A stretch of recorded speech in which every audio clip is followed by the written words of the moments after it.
et ja kui siis ei toimu midagi täpselt nii, nagu sa tahad ja sa oled selles väga kinni, siis see frustratsioon, mis sa läbi elad, see käib ju kõik sinu enda sees, on ja see ei tule sulle kasuks kindlasti, et see teeb sulle nagu haiget, et siis on mõistlik nagu leppida sellega, et mingid asjad lähevad natuke nii, lähevad natuke naa, et sinu eesmärkideni jõudmiseks teed ei ole nii-öelda noolsirged, et nad on käänulised.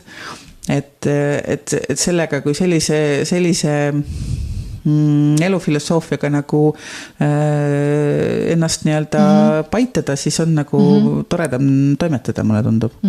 Ja selle tõttu mul ei ole ka selliseid väga kindlaid plaane, mis 5 aasta pärast nagu toimub, et me kogu aeg lähme. Et oluline on järjepidevus, et sa teed ju järjest seda asja, et sul võivad suured mõtted olla, aga kui sa järjepidev ei ole, siis lõpptulemust nagu ei tule. Et siis järjepidevalt kogu aeg väikeste sammude kaupa ja küll me siis kui jõuame, reisime. Ja nagu öeldaksegi, et oluline ei ole ju siht, vaid oluline on teekond.